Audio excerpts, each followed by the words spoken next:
18 and it's blooming freezing. I came down today fully with the intention of, I knew it was going to be a beautiful, bright, sunny day, and I thought, great, at last I'm going to do the jobs that I was supposed to have done in the autumn, try and catch up before the growing season begins. But to be honest, there's still ice on the paths. It was a very, very cold night last night. And so I'm in the shed. Being someone who's particularly nesh and who's been sitting in front of a lovely open fire for the last few months, I think this is the best place for me for now. But one thing I do want to talk about today, I'm not going to be doing anything outside for the previous reason.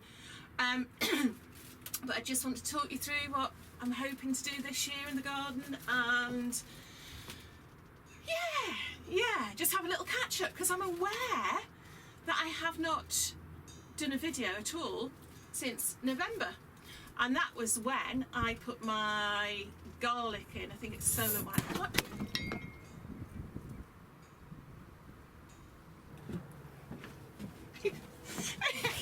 Okay, so sorry about that slight technical malfunction. What's happened there is the tripod can't quite fit in the shed. I'm pushed back as far as I can go, and to put the camera there, there's 2 feet of the tripod are inside the shed and one is sort of resting on the hinge of the door. So every time there's a gust of wind, it sort of moves a bit. So if you feel like you're on a ship, or frankly I just get beheaded again like I just did, the tripod's fallen over. So let's just keep it short. Okay, I'm worried now, I'm on edge. I keep staring at it and looking at the wind. Okay, Allotment White, yes, I put that in. That was the last time I did a video, which is 2 months ago, and it's only just, a couple of them are only just starting to show, which makes me think I've either planted them too deep or something's got at them. Now, I don't think anything would have got at them because they are covered. They've got like a nice enviro mesh cover on them. So I think that should be okay. But I'm just thinking, if I've planted them deep, it could just be a case that there's a lot going on underground and they're going to get nice and healthy, and they're only going to show when they're good and ready. So that's my hope anyway, because I really want to get a good garlic crop this year. We didn't get so many last year. We didn't do very well at all the year before. And so, so let's have fingers crossed that it's all going on underground. But really, what I sort of want to talk to you about today, I'm not going to go outside, like I say, I'm way too nesh, but what my intentions are for the new year at the allotment. I'm moving again, aren't I? Blooming door. I don't do resolutions. I used to do resolutions, and to be honest, I don't keep them. I'm terrible. I'm probably like 99.9% of people. I make them and think, yes, this year's going to be different, and then I don't keep them. It's too much pressure. So this year I'm having some New Year intentions, and that's my daughter always says. She says, yeah, but the intention was there. You know, whatever she does, yeah, but it was done with good intentions. So you can do anything really, as long as it's good intentions. I'm waffling. So my intentions this year for the garden are going to be get back to using me blooming diary. Okay, I got this, Christmas before last, and I marked everything in it. It's brilliant. It's a really nice one. You can put your planning in, and then it basically goes through in seasons, so it's not like a regular day-by-day diary. So you've got spring, summer, autumn, winter, and what I've done, obviously spring is really, that's the fuller bit, is everything I sowed, I wrote in, and then in the autumn, things that came up, things that didn't come up, what worked, what didn't. And then, to be honest, last year I hardly used it at all, and it's at this time of year that I find I'm missing it. This is when it's most valuable, because you want to look back and think, you do forget, or I certainly do, you want to look back and think, actually, oh yeah, I said I was going to try that, or that didn't work so well, so I said I wasn't going to do that again. Otherwise you can get just into the repetition of doing the same thing over and over again. And I know we learn by our mistakes to an extent, but when you've got a terrible memory like me, it's quite good to be reminded of them. So that is my intention number one. It's not a difficult one. It's just basically developing the habit of writing in my diary again.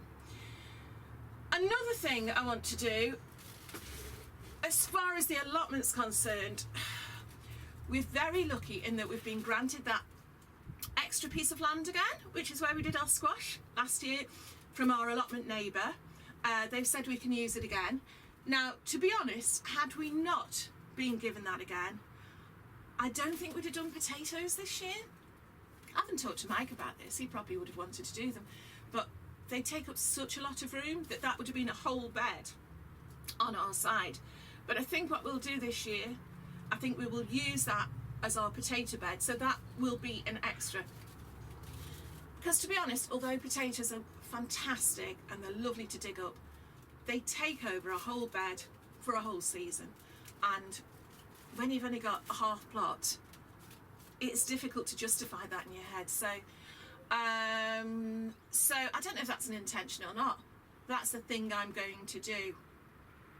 Is that an intention? I suppose it is.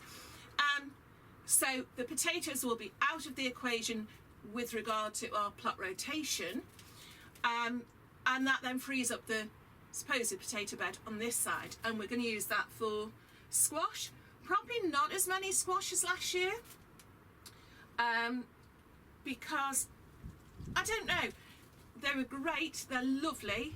I deliberately didn't grow courgettes, but I did grow the little scallop squash. They were good, but again, you still get a glut. What's been really, really good have been the squash that I've been able to overwinter, and we've still got, crikey, they've got no sign of going wrong, if you like. We've got our Crown Prince squash, which have just been fantastic. You can eat them raw. They're so dense, the flesh. It's more like a carrot, actually, eating them raw, but they are beautiful. If you're going to grow one squash and you've got room, grow the Crown Prince, because they look fantastic and they taste really nice and they keep brilliantly. I mean, I'm saying that I haven't tried loads and loads of different squash, so you've probably all got your own favourite. Just warming up. But yeah, they've been good. The butternut squash, we had baby butternut, and I've got to be honest, we've still got a couple of them left, and they've started to go a bit at the stem end. They've started to go a bit, ugh. So we're going to have to use them up. So they haven't kept so well. So I'm looking for, give me an idea of what sort of squash you use. I'd be really interested to know that, and what sort of squash keep for a long time, because this last year what we've tried to do is, although we don't use the allotment that much in the winter, we've had kale, we've had cabbage, etc. Not too much though. It's not a 12-month all round the year allotment.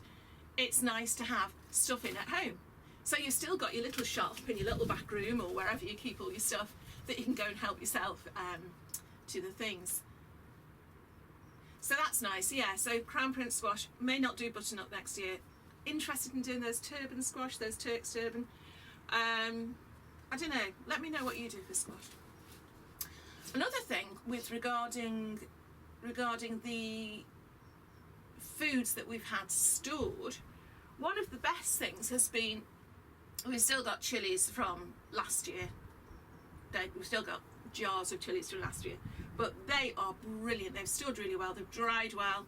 I use chilli far more now than I ever did. I didn't particularly like chilli when I first grew them, but yeah, a real treat those. Now I've been given some chilli seeds, so I'm going to be trying some different varieties. I've just realised I'm looking over there instead of up there. Never mind, cross-eyed. So chilies, they've kept well. In storage at the moment, we've got chilies, we've got potatoes, used the last of the garlic, we've got squash, we've got stuff in the freezer, so we've still got green beans and things in the freezer. I've got lots of beans that I dried, so I've got my borlotti beans and yin yang beans, and what are the other ones? Oh, just still the beans from the inside of the runners, so like the kidney beans, so we're still using them. They are beautiful, they're really beautiful. That's something I intend to do more of next year, grow more beans to dry. and certainly grow beans that I can put straight into the freezer. So broad beans is a big one this year.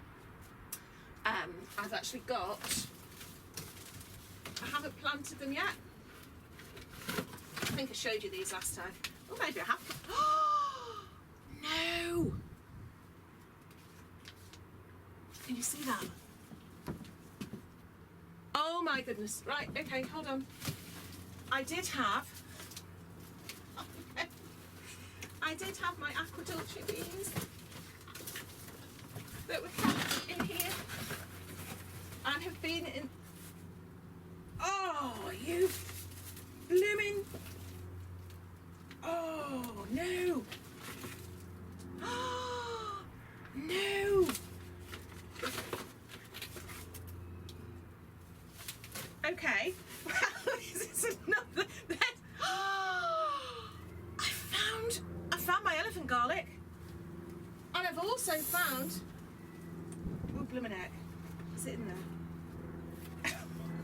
I didn't expect this. This is typical. I always do these things without any forward planning. Look what's happened to my elephant garlic. That'll teach me for not planting it in the autumn. Broad beans.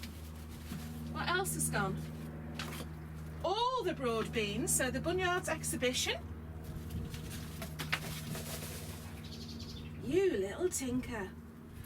And if I can just show you, if you're eating, look away. What do you think's been in there? I think we have probably fed a family of mice for Lord knows how. Blooming elephant garlic. All winter. Right, well, okay. That'll teach me. You know what? I've kept all my other seeds at home, and they're the ones I brought down. So that'll teach me maybe a cautionary tale. Not to keep anything edible in the shed. Whether you think they're edible or not, the mice will. It happened to my tulip bulbs last year. Who'd have thought mice like tulip bulbs? Okay, well, I think the garlic bulb might be salvageable. They have, oh crikey. Who'd have thought? Okay, so I've got maybe 1, 2, oh no, maybe 4 cloves salvageable, and I've got no broad beans. So that's that idea, completely stuffed. I should really take a bit of time out here and go and have a cry, but what can you do? What can you do? Blooming nice. I'm trying very hard to be generous here. Right, okay, let's resume. So I'm going to be going out and buying some more broad bean seeds, and well, oh dear, I don't know, I'm a bit flummoxed. Never mind. Okay, I'm good. Yeah, so broad, I can't even remember where I was now. Broad beans, I am going to plant lots of, and I am going to keep them really free of mice, and I'm not going to keep them in my shed. That is a warning. That is a lesson learned there. Oh, they're tinkers. Anyway, so yes, so back to, I want to grow lots more beans that we can freeze or dry. Can't stop thinking about it now. Right, other thing, I've desperately got to sort out our fruit cage this year because I still haven't pruned the blackcurrants. I was going to move everything around to give it more space, and I realised that I'm running out of, I suppose I'm not running out of time. As long as I do it in the next month before the growing season really kicks in, that should be okay. So that's something that needs doing. My greenhouse is purely going to be for tomatoes this year. I grew tomatoes and cucumbers in it last year, and to be honest, the cucumbers did better outside. So my outdoor cucumbers will go with the potatoes, and the greenhouse is just going to have, nice. Greenhouse is just going to have tomatoes. Okay, stuff it. Right. Something that was a nice surprise when I came in the shed earlier was there was a really lovely smell, which is just as well. And it's something I'd forgotten about. I grew this Woodruff last year. It looks horrible, but it's Woodruff, and they used to grow it for scent and for little ladies' pockets and that sort of thing. and it doesn't smell of anything. It's a really small, like, creeping herb. It has a tiny white flower, really insignificant. But the beauty of it is, when it dries out, it gives off, I can't explain the scent, but it's a really lovely fresh scent. So I was quite surprised. I just, a small amount like that I'd forgotten about, left in the shed. As soon as I walked in, I could smell it. So I want to do more things with herbs this year. I keep going to say next year, but this year.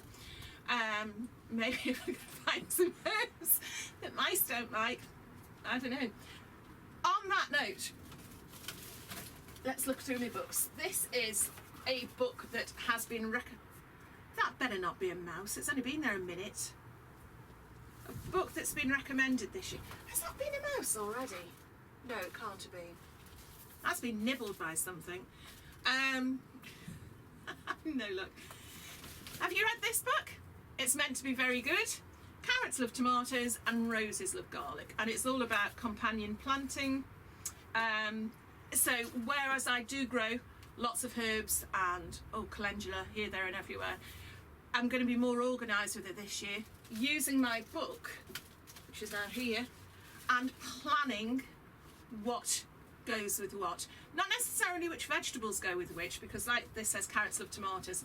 I'm not going to be growing carrots in my greenhouse, even though they're meant to go together. But if I can find herbs and things and flowers that I can put between rows, then I'm going to be far more aware of that and doing that this year.